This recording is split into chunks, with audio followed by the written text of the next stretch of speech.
കൊല്ലം ശാസ്താംകോട്ടയിൽ തെരുവ് നായ കുറുകെ ചാടി ബൈക്ക് നിയന്ത്രണം വിട്ട ദൃശ്യമാണ് ഇപ്പോൾ കണ്ടത്. സംസ്ഥാനത്ത് എല്ലായിടത്തും നായകളെ പേടിച്ച് വാഹനം ഓടിക്കേണ്ട ഗതികേടാണ്. തെരുവ് നായ ശല്യം നിയന്ത്രിക്കാൻ ഒന്നും നടക്കുന്നില്ല. മൃഗസ്നേഹികളാകട്ടെ സുപ്രീം കോടതിയെ സമീപിക്കുന്നു. പകൽ വാർത്ത തുടങ്ങുന്നു. ആദ്യം പ്രധാന വാർത്തകൾ നോക്കാം. കോതമംഗലത്തെ പെൺകുട്ടിയുടെ ആത്മഹത്യയിൽ മതഭീകര സംഘടനകളുടെ പങ്ക് അന്വേഷിക്കണമെന്ന് കത്തോലിക്ക സഭ. പ്രതി റമീസിന്റെ പാനായിക്കുളം ബന്ധം സംശയകരം. നിർബന്ധിത മതപരിവർത്തന ശ്രമം പോലീസ് അന്വേഷിക്കാത്തതിലും സഭയ്ക്ക് എതിർപ്പ്.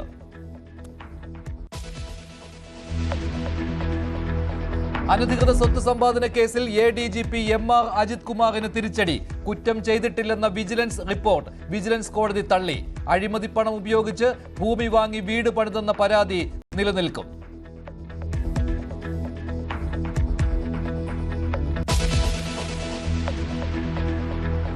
വിഭജന ഭീതി ദിനം ആചരിക്കണമെന്ന ഗവർണറുടെ നിർദ്ദേശം തള്ളി ഭൂരിഭാഗം സർവകലാശാലകളും. കാസർഗോഡ് കേന്ദ്ര സർവകലാശാലയിൽ ദിനാചരണം. ഒരു പരിപാടിയും സംഘടിപ്പിക്കരുതെന്ന് സർക്കാരിന്റെ കർശന നിർദ്ദേശം.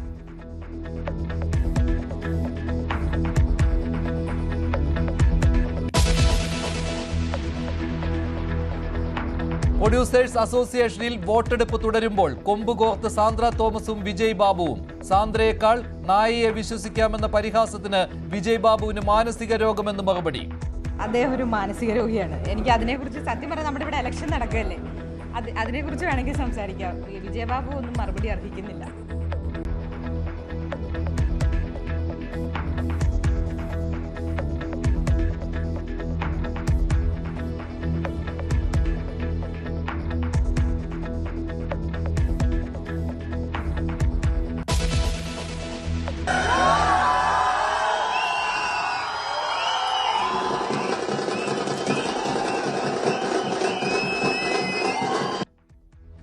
തിയേറ്ററുകളെ ഇളക്കിമറിച്ച് രജനി പടം കൂലിയെത്തി. തലൈവർക്ക് വൻ വരവേൽപ്പ് നൽകിയ ആരാധകർ.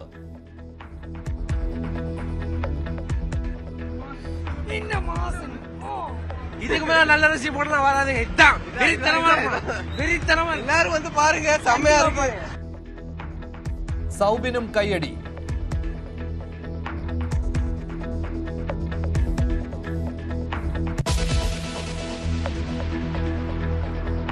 അനധികൃത സ്വത്ത് സമ്പാദന കേസിൽ ADGP MR അജിത് കുമാറിന് തിരിച്ചടി. വിജിലൻസ് നൽകിയ clean chit report Thiruvananthapuram vigilance കോടതി തള്ളിക്കളഞ്ഞിരിക്കുകയാണ്. കോടതി നേരിട്ട് പരാതി അന്വേഷിക്കും. കൂടുതൽ വിവരങ്ങളുമായി ഡാൻ കുര്യൻ ചേരുകയാണ്. ഡാൻ, തിരുവനന്തപുരം കവടിയാറിൽ ഭൂമി വാങ്ങി വീട് വെച്ചു. അത് വലിയ തുകയാണ് ചെലവാക്കിയത്. അഴിമതി പണമാണ് ഉപയോഗിച്ചത്. ഇതായിരുന്നു പ്രധാന പരാതി. പക്ഷേ ഈ പരാതിയിൽ കഴമ്പില്ല എന്നായിരുന്നുവല്ലോ വിജിലൻസിന്റെ റിപ്പോർട്ട്. ഇപ്പോൾ കോടതി എന്താണ് കണ്ടെത്തിയിരിക്കുന്നത്? പരാതിക്കാരിൽ നിന്ന് നേരിട്ട് മൊഴിയെടുക്കുമോ കോടതി? എന്താണ് വിശദാംശങ്ങൾ? അനധികൃത സ്വത്ത് സമ്പാദന കേസിൽ ADGP MR അജിത് കുമാറിന് ക്ലീൻ ചിറ്റ് നൽകിക്കൊണ്ട് വിജിലൻസ് കോടതിയിൽ സമർപ്പിച്ച റിപ്പോർട്ട് ചോദ്യം ചെയ്തുകൊണ്ട് നെയ്യാറ്റിൻകര സ്വദേശിയായ നാഗരാജ് സമർപ്പിച്ച ഹർജി പരിഗണിക്കവെയാണ് ക്ലീൻ ചിറ്റ് നൽകിയ വിജിലൻസിന്റെ റിപ്പോർട്ട് കോടതി തള്ളിയിരിക്കുന്നത്. കേസിൽ കോടതി നേരിട്ട് അന്വേഷണം നടത്താനുള്ള തീരുമാനത്തിലേക്കാണ് എത്തിയിരിക്കുന്നത്. MR അജിത് കുമാറിനെതിരെ പ്രധാനമായി ഉയർന്നു വന്നത് 2 ആരോപണങ്ങളായിരുന്നു. അതിൽ ആദ്യത്തേതായിരുന്നു കവടിയാറിൽ ആഡംബര വസതി നിർമ്മിക്കുന്നതിന് വേണ്ടി രാജകുടുംബാംഗത്തിന്റെ കയ്യിൽ നിന്ന് സ്ഥലം വാങ്ങിയത്.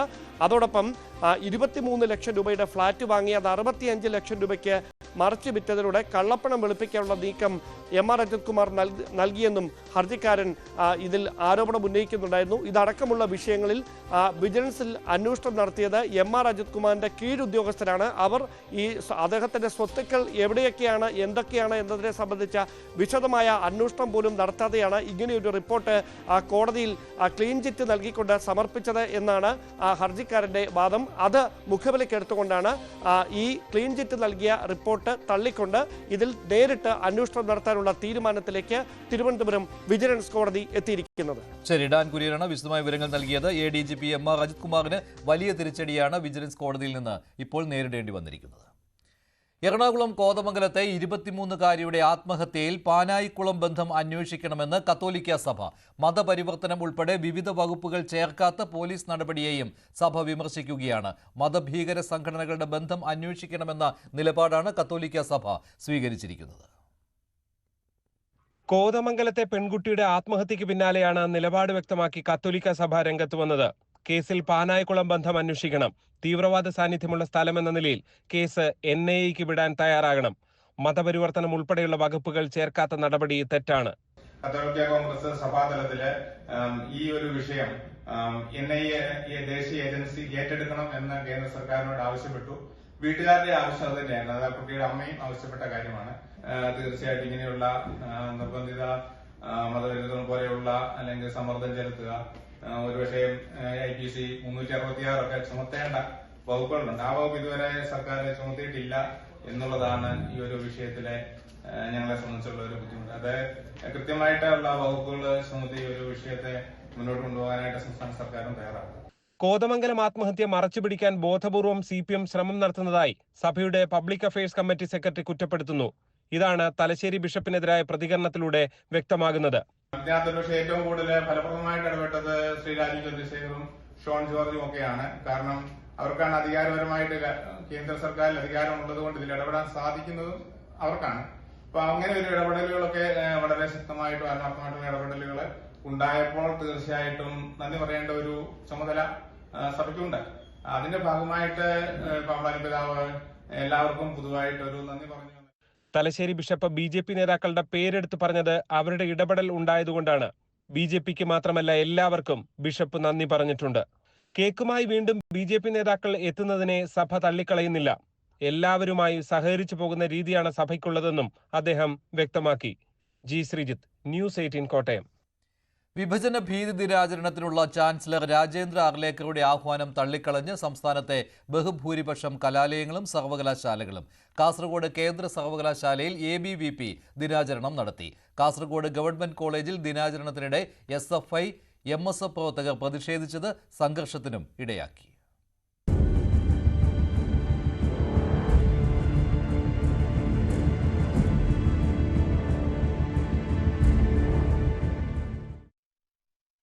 പുലർച്ചെയായിരുന്നു കേന്ദ്ര സർവകലാശാല ക്യാമ്പസിൽ ABVPയുടെ ദിനാചരണം. കാസർഗോഡ് സർക്കാർ കോളേജിലെ ദിനാചരണത്തിനെതിരെ MSFും SFIയും പ്രതിഷേധിച്ചു. നേരിയ സംഘർഷത്തിനും ഇതിടയാക്കി.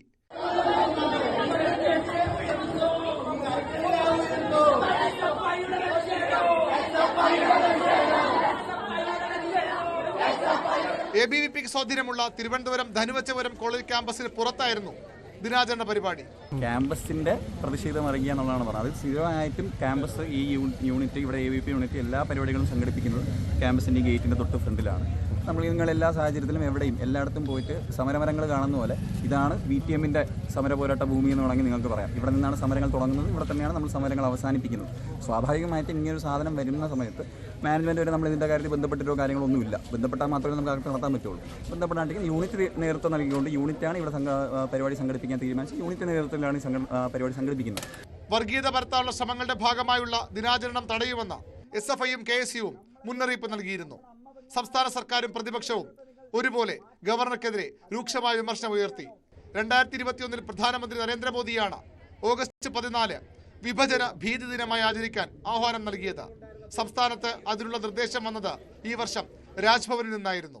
വിഭജന ദിനാചരണത്തിന് വൈസ് ചാൻസലർമാർക്ക് ചാൻസലർ കൂടിയായ ഗവർണർ നിർദ്ദേശം നൽകി. കേന്ദ്ര ആഭ്യന്തര മന്ത്രാലയത്തിന്റെ നിർദ്ദേശപ്രകാരമാണിതെന്ന് രാജ്ഭവൻ വിശദീകരിക്കുകയും ചെയ്തു. എന്നാൽ ദിനാചരണത്തിനെതിരെ സംസ്ഥാനത്ത് ഭരണപ്രതിപക്ഷങ്ങൾ ഒറ്റക്കെട്ടായി രംഗത്തെത്തുകയായിരുന്നു. News desk, News 18. KTU digital സർവകലാശാലകളിലെ വൈസ് ചാൻസലർ നിയമനവുമായി ബന്ധപ്പെട്ടുള്ള സെർച്ച് കമ്മിറ്റിയിലേക്ക് 10 പേരടങ്ങിയ പട്ടിക സംസ്ഥാന സർക്കാർ തയ്യാറാക്കി. ഈ പട്ടിക സുപ്രീം കോടതിയിൽ ഇന്ന് നൽകിയേക്കും. സെർച്ച് കമ്മിറ്റി രൂപീകരിക്കുന്നതിനുള്ള പാനൽ ഗവർണറും സർക്കാരും നിർദ്ദേശിക്കണമെന്നാണ് കോടതി ഇന്നലെ ആവശ്യപ്പെട്ടത്. പാനൽ അംഗങ്ങളെ നിർദ്ദേശിക്കുന്നതിന് ഗവർണർ സമയം നീട്ടി ചോദിച്ചിട്ടുണ്ട്. കോടതി തിങ്കളാഴ്ച വരെ സമയം അനുവദിച്ചു. IITയിലെ വിദഗ്ധരടക്കം 20 പേരുകൾ ഷോർട്ട് ലിസ്റ്റ് ചെയ്തിട്ടുണ്ട്. ഇവരുടെ അനുവാദം കൂടി വാങ്ങിയതിനു ശേഷം അന്തിമ പട്ടിക ഗവർണർ തിങ്കളാഴ്ച സുപ്രീം കോടതിക്ക് നൽകും. ഏറ്റുമാനൂർ ജൈനമ്മ തിരോധാന കേസിൽ നിർണായക തെളിവുകൾ അന്വേഷണ സംഘത്തിന് കിട്ടി. പ്രതി സെബാസ്റ്റ്യന്റെ ചേർത്തല പള്ളിപ്പുറത്തെ വീട്ടിൽ കണ്ടെത്തിയ രക്തക്കറ ജൈനമ്മയുടേതാണെന്ന് സ്ഥിരീകരിച്ചിട്ടുണ്ട്. തിരുവനന്തപുരത്തെ ഫോറൻസിക് ലാബിൽ നടത്തിയ പരിശോധനയിലാണ് ഈ കണ്ടെത്തൽ. സെബാസ്റ്റ്യൻ പണയം വെച്ച സ്വർണ്ണാഭരണങ്ങളും ജൈനമ്മയുടേതാണെന്നും ക്രൈംബ്രാഞ്ച് സ്ഥിരീകരിച്ചിട്ടുണ്ട്. ശാസ്ത്രീയ പരിശോധനകൾ കേന്ദ്രീകരിച്ചുകൊണ്ടാണ് ജൈനമ്മ തിരോധാന കേസിൽ അന്വേഷണ സംഘം മുന്നോട്ട് പോയിരുന്നത്. ഈ ഒരു ഘട്ടത്തിലാണ് അതിൽ വളരെ നിർണായകമായ ഒരു തെളിവ് അന്വേഷണ സംഘത്തിന് ലഭിച്ചിരിക്കുന്നത് എന്നുള്ളതാണ് ഏറ്റവും ശ്രദ്ധേയമായിട്ടുള്ളത്. അതായത് പള്ളിപ്പുറത്തെ വീട്ടിൽ കണ്ട രക്തക്കറ അത് ജൈനമ്മയുടെ തന്നെയാണ് എന്ന് DNA പരിശോധനാ ഫലത്തിൽ വ്യക്തമായിരിക്കുന്നു. DNA പരിശോധനയിൽ ഇപ്പോൾ ലഭിച്ചിരിക്കുന്നത് ഈ രക്തക്കറയുമായി ബന്ധപ്പെട്ട വിവരങ്ങൾ മാത്രമാണ്. ഇനിയും കൂടുതൽ വിവരങ്ങൾ ലഭിക്കേണ്ടതുണ്ട്. പ്രത്യേകിച്ച് ഈ ഒരു അസ്ഥി അത് ആരുടേതാണ്, ശരീരാവശിഷ്ടങ്ങൾ ആരുടേതാണ്, അത് വളരെ പ്രധാനപ്പെട്ടതാണ്. അതിന്റെ പരിശോധന നടന്നുകൊണ്ടിരിക്കുന്നതേ ഉള്ളൂ എന്നാണ് നമുക്ക് അറിയാൻ സാധിക്കുന്നത്. എന്തായാലും തിരുവനന്തപുരത്തെ ഫോറൻസിക് ലാബിൽ നിന്നാണ് അന്വേഷണ സംഘത്തിന് ഇത് സംബന്ധിച്ചുള്ള വിവരങ്ങൾ ലഭിച്ചിട്ടുള്ളത്. ഈ മൃതദേഹം ആരുടേത് എന്ന് കണ്ടെത്തുക അത് ഈ അന്വേഷണത്തിൽ വളരെ നിർണായകമാണ്. ഇന്നലെ കോടതിയിലടക്കം ഹാജരാക്കിയ സെബാസ്റ്റിനെ പിന്നീട് ജയിലിലേക്ക് അയക്കുന്ന സാഹചര്യമാണ് ഉണ്ടായിട്ടുള്ളത്. എന്തായാലും നിരവധി അവിടെ നിന്ന് കിട്ടിയ പല ബന്ധുക്കളുടേതടക്കം സാമ്പിളുകൾ എടുത്തുകൊണ്ടാണ് DNA പരിശോധനയ്ക്ക് തിരുവനന്തപുരത്തേക്ക് അയച്ചിരുന്നത്. ഇതിലും കൂടുതൽ ഈ ശരീരാവശിഷ്ടങ്ങളുടെ അടക്കം തെളിവുകൾ ലഭിക്കണം ഈ കേസിൽ വളരെ പ്രധാനപ്പെട്ടതായി. അതുകൊണ്ട് തന്നെ അതിനുവേണ്ടിയുള്ള കാത്തിരിപ്പിലാണ് കോട്ടയത്തെ അന്വേഷണ സംഘം ഉള്ളത്.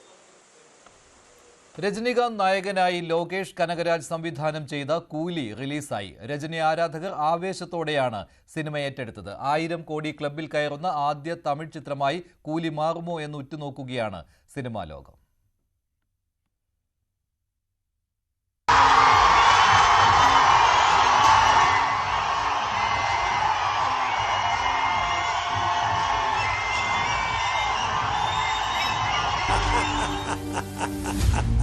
சூப்பர். அவன் உங்களுக்கு அப்பாவா இருக்கலாம், ஆனா அவன் எனக்கு நண்பன்.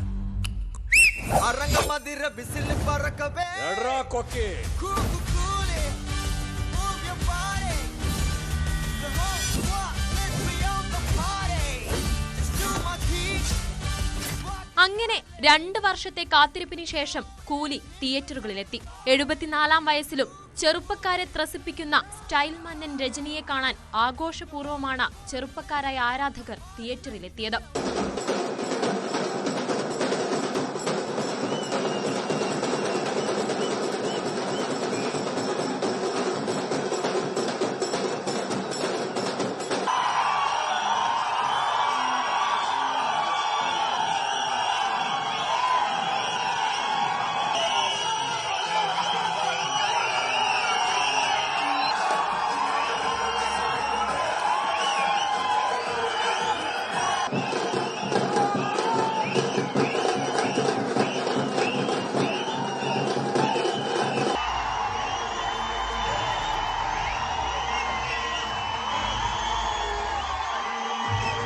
സിനിമ കണ്ടിറങ്ങിയവരിൽ വലിയ ആവേശത്തിൽ സ്വീകരിച്ചവരും രജനി ലോകേഷ് കൂട്ടുകെട്ടിൽ ഇതിനപ്പുറം പ്രതീക്ഷിച്ചവരുമുണ്ടായിരുന്നു.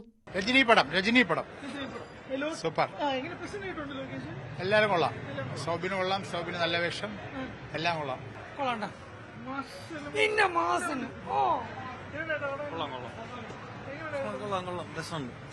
അടിപൊളി പടമാണ്. രജനീകാന്തിന്റെ അലൻ ജോസ് പെരേര ഇമിറ്റ് ചെയ്യുന്നു. സൂപ്പർ പടം ലാസ്റ്റ് വരെ നന്നായിട്ടുണ്ട്.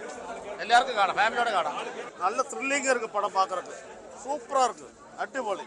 இதே போல கதை பார்த்துட்டே இல்லை ആദ്യമാ മക്കള്. നല്ല സ്റ്റോറിയാണ്. വളരെ നന്നായി തോന്നി, വളരെ ഇൻട്രസ്റ്റിംഗ് ആയി തോന്നി, ഗംഭീരമായിട്ട്. എന്ന് വെച്ചാൽ എല്ലാ ഫോർമലി അതിനകത്തുണ്ട്. ഒരു ജയിലർ പോലത്തെ പാക്കേജ് അല്ല.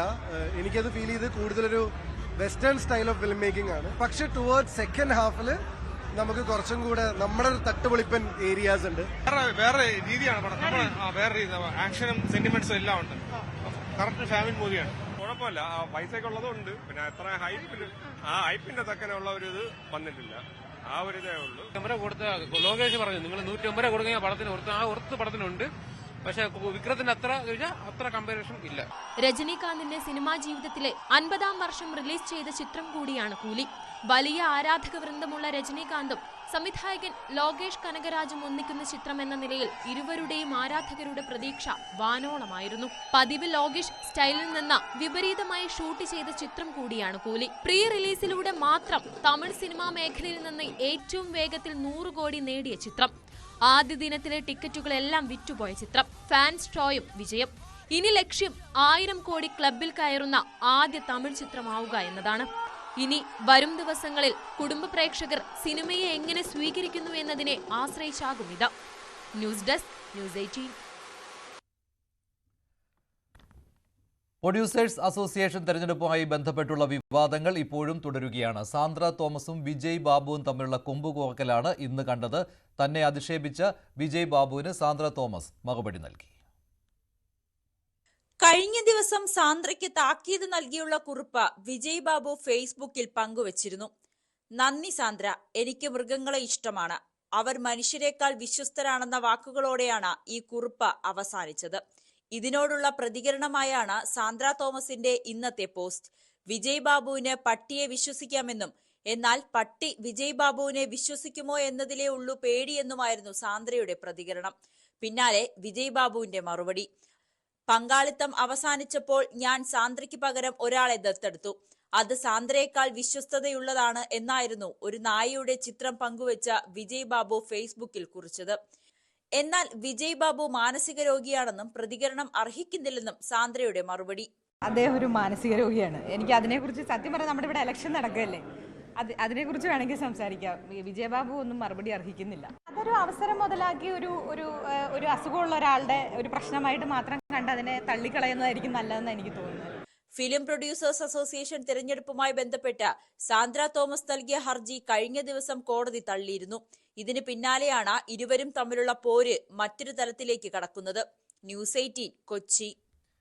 പത്തനംതിട്ട നാറാണമൊഴിയിലെ എയ്ഡഡ് സ്കൂൾ അധ്യാപിക ലേഖ രവീന്ദ്രന് 12 വർഷത്തിന് ശേഷം ശമ്പളം കിട്ടി. ശമ്പള കുടിശ്ശിക ആയതോടെ സാമ്പത്തിക ബാധ്യതയിൽ മനം തൊന്ന് ലേഖയുടെ ഭർത്താവ് ഷിജോ ജീവൻ ഒടുക്കിയിരുന്നു. സംഭവം വിവാദമായതോടെയാണ് നടപടികൾ വേഗത്തിലാക്കി തുക അനുവദിച്ചത്. ഒടുവിൽ 12 വർഷത്തെ ശമ്പള കുടിശ്ശിക ലേഖ രവീന്ദ്രന്റെ അക്കൗണ്ടിലെത്തി. തിങ്കളാഴ്ചയാണ് തുക അക്കൗണ്ടിൽ ക്രെഡിറ്റായത്. 53 ലക്ഷം രൂപയാണ് ശമ്പള കുടിശ്ശിക. ഇതിൽ 29 ലക്ഷം രൂപ PF അക്കൗണ്ടിലേക്ക് മാറ്റി. മകന്റെ പഠനത്തിനാവശ്യമായ പണം കണ്ടെത്താനാകാതെ ലേഖയുടെ ഭർത്താവ് VT ഷിജോ ആത്മഹത്യ ചെയ്തിരുന്നു. ഇതിനു പിന്നാലെ പരാതിയും വിമർശനവും വ്യാപകമായതോടെയാണ് ശമ്പള കുടിശ്ശിക അനുവദിക്കാൻ സർക്കാർ തീരുമാനിച്ചത്. ഹൈക്കോടതി ഉത്തരവ് വന്ന് 8 മാസം കഴിഞ്ഞിട്ടും നടപടിക്രമങ്ങൾ വൈകിയിരുന്നു. ശമ്പള കുടിശ്ശിക നൽകുന്നതിൽ വീഴ്ച വരുത്തിയ DE ഓഫീസിലെ 3 ഉദ്യോഗസ്ഥരെ വിദ്യാഭ്യാസ മന്ത്രി സസ്പെൻഡ് ചെയ്തിരുന്നു. വകുപ്പുതല അന്വേഷണം പൂർത്തിയാകുമ്പോൾ പിരിച്ചുവിടൽ നടപടിയുണ്ടാകുമെന്നും മന്ത്രി പറഞ്ഞിരുന്നു. ശമ്പള കുടിശ്ശിക മൂലമുണ്ടായ സാമ്പത്തിക ബാധ്യത കാരണം മകന്റെ എഞ്ചിനീയറിംഗ് പ്രവേശനത്തിന് അടയ്ക്കാൻ പണമില്ലാത്തതാണ് കൃഷിവകുപ്പ് ഉദ്യോഗസ്ഥനായ ഷിജോയുടെ മരണത്തിന് കാരണമെന്നാണ് കുടുംബത്തിന്റെ ആരോപണം. ന്യൂസ് 18 പത്തനംതിട്ട. മലപ്പുറം പാണ്ടിക്കാട് നിന്ന് തട്ടിക്കൊണ്ടുപോയ പ്രവാസി വ്യവസായിയെ കണ്ടെത്തി. കൊല്ലത്ത് നിന്നാണ് ഷമീറിനെ പോലീസ് കണ്ടെത്തിയത്. തട്ടിക്കൊണ്ടുപോയ സംഘത്തെയും പിടികൂടിയിട്ടുണ്ട്. കൂടുതൽ വിവരങ്ങളുമായി CV അനുമോദ് ചേരുകയാണ്. അനുമോദ്, സംഘത്തെക്കുറിച്ചുള്ള വിവരങ്ങൾ പോലീസ് ഇപ്പോൾ പറയുന്നുണ്ടോ? എന്തിനാണ് തട്ടിക്കൊണ്ടുപോയത്? അങ്ങനെയുള്ള വിവരങ്ങൾ. മഞ്ജുഷ്, കൊല്ലം അഞ്ചൽ കുരുവിക്കോണത്ത് നിന്നാണ് ഇവരെ പിടികൂടിയത്. മലപ്പുറം നിന്നുള്ള സംഘവും കൊല്ലം റൂറൽ ഡാൻസ് സംഘവും ചേർന്നാണ് ഇവരെ പിടികൂടിയത്. ഇവരെ ഇപ്പോൾ മലപ്പുറത്തേക്ക് കൊണ്ടുവരുന്ന വഴിയാണ് എന്നാണ് അറിയാനാകുന്നത്. 5 പേരാണ് കസ്റ്റഡിയിലായിട്ടുള്ളതെന്നാണ് പ്രാഥമികമായിട്ട് ലഭിക്കുന്ന സൂചന. ഇവർ ചാവക്കാട്, തൃശൂർ ഭാഗങ്ങളിൽ നിന്നുള്ളവരാണ്. സാമ്പത്തിക തട്ടിപ്പാണ്. സാമ്പത്തികമായിട്ട് ചില പ്രശ്നങ്ങൾ ഇവർക്ക് വിദേശത്ത് ഉണ്ടായിരുന്നു.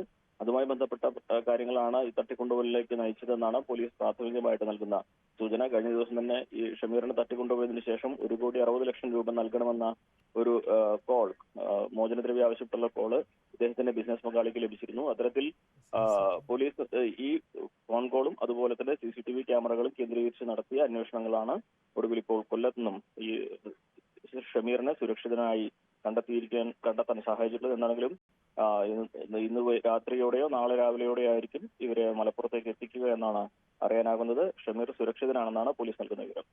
ശരി, CV അനുമോദാണ് വിവരങ്ങൾ നൽകിയത്. മന്ത്രി വീണ ജോർജിനെതിരായ FB പോസ്റ്റിൽ പത്തനംതിട്ട CPM-ൽ നടപടിയുണ്ടായിരിക്കുന്നു. ഇരവിപേരൂർ ഏരിയ കമ്മിറ്റി അംഗത്തെ തരം താഴ്ത്തി. മുൻ പഞ്ചായത്ത് പ്രസിഡന്റും CWC ചെയർമാനുമായിരുന്ന അഡ്വക്കേറ്റ് N രാജീവിനെയാണ് ലോക്കൽ കമ്മിറ്റിയിലേക്ക് തരം താഴ്ത്തിയത്. ഇലന്തൂർ ലോക്കൽ കമ്മിറ്റി അംഗം ജോൺസനെയും 3 മാസത്തേക്ക് സസ്പെൻഡ് ചെയ്തിട്ടുണ്ട്. നേരത്തെ ഇത് വലിയ വിവാദമായതാണ്. പത്തനംതിട്ട CPM-ൽ വലിയ രീതിയിലുള്ള തർക്കത്തിനും പൊട്ടിത്തെറിക്കും ഇടയായ ഒരു സംഭവമാണ്. വീണ ജോർജിനെതിരെ ഫേസ്ബുക്കിൽ പോസ്റ്റിട്ടവരാണ് ഇവർ 2 പേരും. അതേ തുടർന്നാണ് ഇവർക്ക് നേരത്തെ വിശദീകരണം ചോദിച്ചിരുന്ന ഇവരോട് ഇപ്പോൾ നടപടിയും ഉണ്ടായിരിക്കുകയാണ്. ഇവർക്കെതിരെ നടപടി ഉണ്ടാകും എന്നുള്ള കാര്യം ഉറപ്പായിരുന്നു. ശശി നാരായണൻ ചേരുകയാണ്. ശശി, എന്തൊക്കെയാണ് വിവരങ്ങൾ?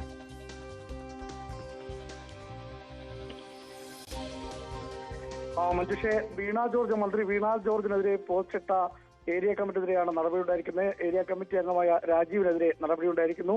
അദ്ദേഹത്തെ ഏരിയ കമ്മിറ്റിയിൽ നിന്ന് ലോക്കൽ കമ്മിറ്റിയിലേക്ക് തരം താഴ്ത്തിയിരിക്കുകയാണ് ചെയ്തിരിക്കുന്നത്.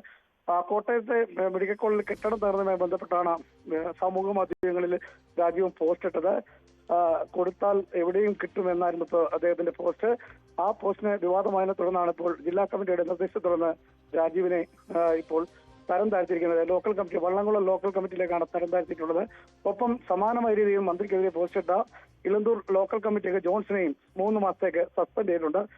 എന്തായാലും ഈ രണ്ടുപേർക്കെതിരെയാണ് മന്ത്രിക്കെതിരെ പോസ്റ്റിട്ടതിന്റെ പേരിൽ പാർട്ടി നടപടി സ്വീകരിച്ചിരിക്കുന്നത്.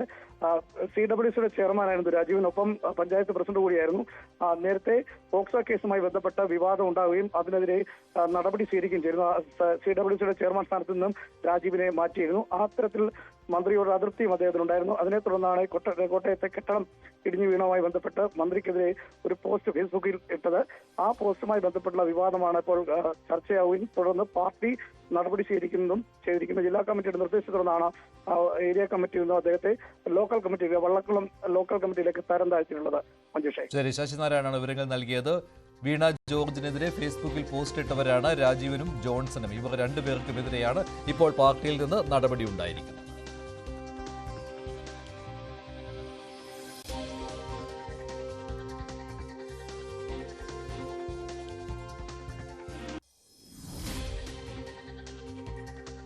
കോഴിക്കോട് സാമൂതിരി ഹയർ സെക്കൻഡറി സ്കൂളിൽ +1 വിദ്യാർത്ഥിക്ക് ക്രൂരമർദ്ദനം. സീനിയർ വിദ്യാർത്ഥികളുടെ മർദ്ദനത്തിൽ 1ാം വർഷ വിദ്യാർത്ഥിയുടെ കൈക്ക് പരിക്കേറ്റിട്ടുണ്ട്. മറ്റൊരു വിദ്യാർത്ഥിയെ റാഗ് ചെയ്ത സംഭവത്തിൽ സസ്പെൻഷനിലായതിനു പിന്നാലെ കൗൺസിലിംഗ് തേടി സ്കൂളിൽ തിരിച്ചെത്തിയ കുട്ടികളാണ് വീണ്ടും റാഗിങ്ങിന് നേതൃത്വം നൽകിയത്.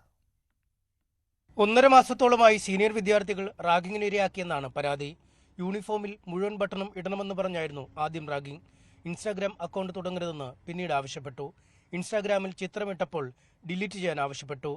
നിരസിച്ചതോടെ സീനിയർ വിദ്യാർത്ഥികൾ കൂട്ടം ചേർന്ന് മർദ്ദിക്കുകയായിരുന്നു. ഇവര് ആദ്യമൊക്കെ പറഞ്ഞ് കുടുക്കിടണോ, ഷർട്ടിന്റെ ബട്ടൺസ് ഫുള്ളിടണോ, നമ്മളെ ബഹുമാനം കാട്ടണം എന്നൊക്കെ പറഞ്ഞ് അതൊക്കെ നമ്മൾ തമാശാക്കി എടുത്ത്. അത് കഴിഞ്ഞ് പിന്നെ ഇപ്പോൾ ഇൻസ്റ്റാഗ്രാം അക്കൗണ്ട് തുടങ്ങി.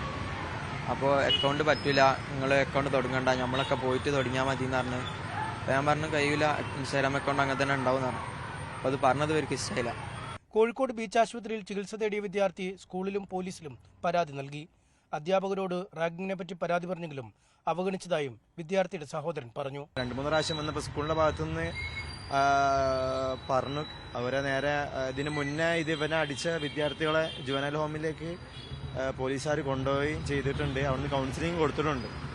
അങ്ങനെ ഒരു 2 ആഴ്ചത്തോളം ഇവർക്ക് സസ്പെൻഷൻ കൊടുത്തതിന് ശേഷമാണ് ഇവർ ഈ അടുത്ത് വന്നിട്ടുള്ളൂ. 2-3 ദിവസമായിട്ട് വന്നിട്ടുള്ളൂ.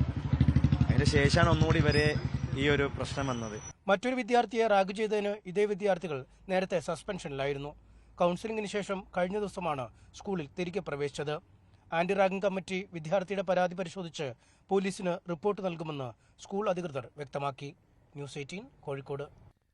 ധർമ്മസ്ഥലയിൽ പുതിയ പോയിന്റിൽ പ്രത്യേക അന്വേഷണ സംഘത്തിന്റെ പരിശോധന. ധർമ്മസ്ഥലയിലെ പ്രമുഖ വ്യക്തിയുടെ കന്യാടിയിലെ തോട്ടത്തിലാണ് പരിശോധന നടക്കുന്നത്. സാക്ഷി ചൂണ്ടിക്കാട്ടിയ ഈ പ്രദേശം 14ാം പോയിന്റായി അടയാളപ്പെടുത്തുകയും ചെയ്തു. KV ബൈജു തയ്യാറാക്കിയ റിപ്പോർട്ട് കാണാം.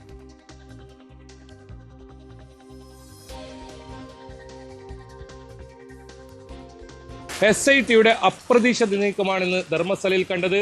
പുതിയൊരു പോയിന്റ് കേന്ദ്രീകരിച്ച്, അതായത് കന്യാടിയിൽ ഒരു സ്വകാര്യ വ്യക്തിയുടെ പറമ്പിലാണ് ഇന്ന് പരിശോധന നടക്കുന്നത്. എന്തായാലും നേരത്തെ അടയാളപ്പെടുത്താത്ത ഒരു സ്ഥലം 13 വരെയാണ്, അതായത് 1 മുതൽ 13 വരെയാണ് അടയാളപ്പെടുത്തിയിരുന്നെങ്കിൽ പുതിയ 3 സ്പോട്ടിൽ നേരത്തെ പരിശോധന നടത്തുന്നു. അതിന് പുറമെ മറ്റൊരു പുതിയ സ്പോട്ട് 14 എന്ന് അടയാളപ്പെടുത്തിയ കന്യാടിയിലെ സ്വകാര്യ വ്യക്തിയുടെ പറമ്പിലാണ് ഇപ്പോൾ പരിശോധന നടക്കുന്നത്. JCB ഉപയോഗിച്ച് കുഴിച്ചാണ് പരിശോധന. എന്തായാലും സാക്ഷി ഒരു പുതിയ സ്ഥലം ചൂണ്ടിക്കാട്ടിയിരിക്കുന്നു. ആ സ്ഥലത്ത് ഇത്തരത്തിൽ മൃതദേഹമുണ്ടെന്നാണ് സാക്ഷിയുടെ വെളിപ്പെടുത്തൽ. ഏതായാലും SIT പരമാവധി ഇടങ്ങളിൽ പരിശോധന നടത്തുന്നു. സാക്ഷി ചൂണ്ടിക്കാട്ടുന്ന സാക്ഷിയെ പൂർണ്ണ വിശ്വാസത്തിലെടുത്ത് പുതിയ ഇടങ്ങളിൽ പരിശോധന നടത്തുന്നു. SITയുടെ അന്വേഷണം അവസാന ഘട്ടത്തിൽ എത്തി നിൽക്കുകയാണ്. ഈ അപ്രതീക്ഷിത നീക്കമെന്നതും ശ്രദ്ധേയമാണ്. 13ാം പോയിന്റിൽ കഴിഞ്ഞ 2 ദിവസം GPR ഉപയോഗിച്ചുള്ള പരിശോധന നടന്നെങ്കിൽ ഇന്ന് 13-ാം പോയിന്റിൽ പരിശോധന കൂടുതൽ ഉണ്ടാകുമെന്നായിരുന്നു അറിയിച്ചിരുന്നത്. പക്ഷേ 13-ാം പോയിന്റിൽ ഇന്ന് പരിശോധന നടന്നിട്ടില്ല. എന്തായാലും ഇവിടെ വലിയ തോതിൽ ഒരു പ്രതീക്ഷ SITക്കുണ്ട്. ഒപ്പം ഈ ശുചീകരണ തൊഴിലാളിക്കുമുണ്ട്. ക്ഷേത്രഭൂമിയിലെ ബാഹുബലി ഹിൽസിന് സമീപമാണ് മറ്റൊരു സർപ്രൈസ് സ്പോട്ടായി നേരത്തെ പരിശോധന നടത്തിയത്. അതിനുശേഷം വളരെ അപ്രതീക്ഷിതമായാണ് ഇന്ന് രാവിലെ ശുചീകരണ തൊഴിലാളിയുമൊത്ത് ഈ കന്നാടിയിലെ ഈ പരിശോധനയ്ക്കായി SIT സംഘം എത്തിയിട്ടുള്ളത്. ഏതായാലും ഈ ആദ്യഘട്ടത്തിലെ അന്തിമ റിപ്പോർട്ട് സമർപ്പിക്കാൻ ഒരുങ്ങവെയാണ് ഇത്തരത്തിലുള്ള ഒരു നീക്കം എന്നതും ശ്രദ്ധേയമാണ്. നിലവിൽ 6-ാമത്തെ പോയിന്റിൽ നിന്നാണ് ഒരു മൃതദേഹം പൂർണ്ണ മനുഷ്യന്റെ അസ്ഥികൂടം ലഭിച്ചിട്ടുള്ളത്. അതോടൊപ്പം 11 എന്ന് മാർക്ക് ചെയ്തിട്ടുള്ള പുതിയൊരിടം ഈ വനത്തിനകത്ത്, പൂർണ്ണമായ വനത്തിനകത്താണ്. ഇവിടെ നിന്നുമാണ് കൂടുതൽ മൃതദേഹാവശങ്ങൾ ലഭിച്ചിട്ടുള്ളത്. ഇനിയും കൂടുതൽ തെളിവുകൾ അത് കണ്ടെത്താനാണ് SITയുടെ ശ്രമം. പരമാവധി തെളിവുകൾ കണ്ടെത്തി കോടതിയിൽ റിപ്പോർട്ട് സമർപ്പിക്കാനാണ് ഇപ്പോൾ SITയുടെ നീക്കം എന്ന് വേണം മനസ്സിലാക്കാൻ. അല്പസമയം മുമ്പാണ് ഈ SIT സംഘം ഈ ശുചീകരണ തൊഴിലാളിയുമായി ഇവിടെ എത്തിയത്. അദ്ദേഹം ചൂണ്ടിക്കാട്ടിയ ആ സ്ഥലം കേന്ദ്രീകരിച്ച് മണ്ണ് മാറ്റി പരിശോധന നടക്കുകയാണ്. ഇപ്പോൾ എന്തായാലും ഒരു 5:30 വരെ ഈ പരിശോധന തുടരും. ഇവിടെ നിന്നും എന്തെങ്കിലും ഇത്തരത്തിൽ മൃതദേഹാവശങ്ങൾ ലഭിക്കുകയാണെങ്കിൽ SITയെ സംബന്ധിച്ചിടത്തോളം അത് ഈ അന്വേഷണത്തിൽ, തുടരന്വേഷണത്തിൽ വലിയ തോതിൽ ഈ സാക്ഷിയുടെ മൊഴി കൂടുതൽ ബലപ്പെടുത്തുന്നതായി മാറും. എന്തായാലും അതിനുള്ള ഒരു നീക്കം തന്നെയാണ് SIT നടക്കുന്നത്. ഒരു ഭാഗത്ത് ഈ അന്വേഷണത്തിനെതിരെ വലിയ തോതിൽ എതിർപ്പുമായ ഒരു വിഭാഗം രംഗത്ത് വരുന്ന സാഹചര്യമുണ്ട്. അതെല്ലാം മറികടന്നാണ് SITയുടെ ഈ പരിശോധന എന്നതും വളരെ ശ്രദ്ധേയമാണ്. ധർമ്മസ്ഥലയിൽ നിന്നും KB ബൈജു, ന്യൂസ് 18. ചെയ്യാത്ത കുറ്റത്തിന് വർഷങ്ങളോളം ജയിലിൽ കിടക്കേണ്ടി വന്ന പത്തനംതിട്ട സ്വദേശി ഷിബു ജയിൽ മോചിതനായി. 28-ാം വയസ്സിലാണ് ഒരു വ്യാജ പോക്സോ കേസിൽ ഷിബു പെട്ടത്. 2014-ൽ തൊടുപുഴ പോലീസ് രജിസ്റ്റർ ചെയ്ത കേസിൽ 5 വർഷത്തിന് ശേഷം കോടതി ഷിബുവിന് ഇരട്ട ജീവപര്യന്തം ശിക്ഷ വിധിക്കുകയായിരുന്നു. എന്നാൽ ഈ വിധിക്കെതിരെ ജയിലിൽ വെച്ച് നിയമം പഠിച്ച് ഹൈക്കോടതിയിൽ സ്വയം വാദിച്ച് കുറ്റവിമുക്തനാവുകയായിരുന്നു ഷിബു.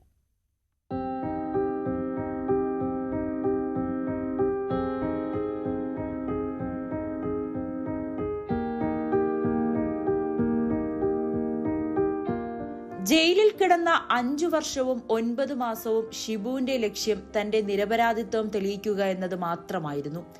ജയിലിൽ നിന്നും ജോലി ചെയ്ത് കിട്ടുന്ന കൂലിയിൽ നിയമപുസ്തകങ്ങൾ വാങ്ങി.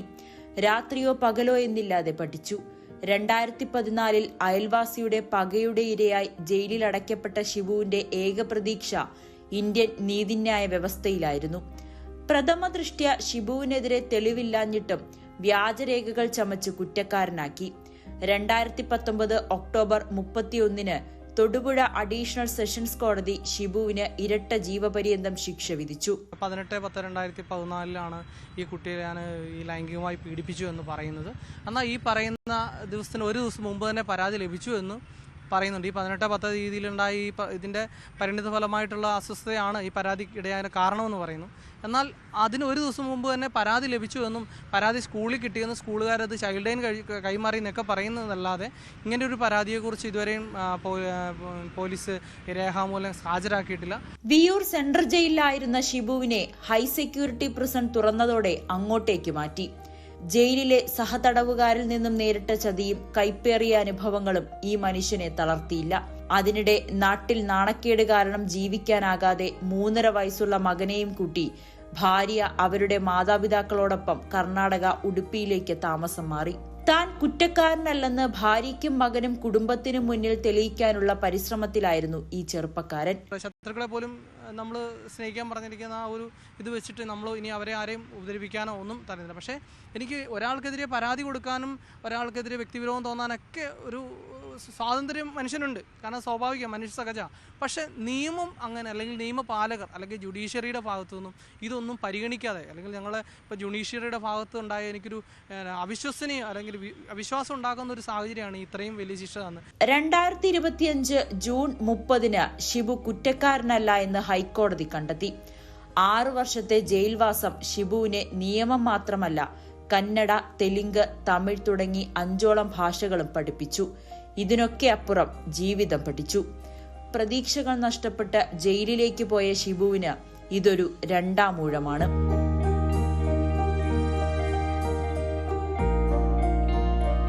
ന്യൂസ് 18 കൊച്ചി.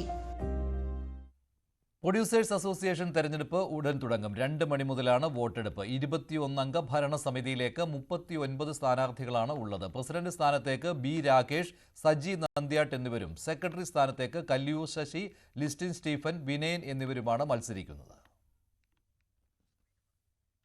ഇടവേളയ്ക്ക് ശേഷം സകലമാന കേരളം.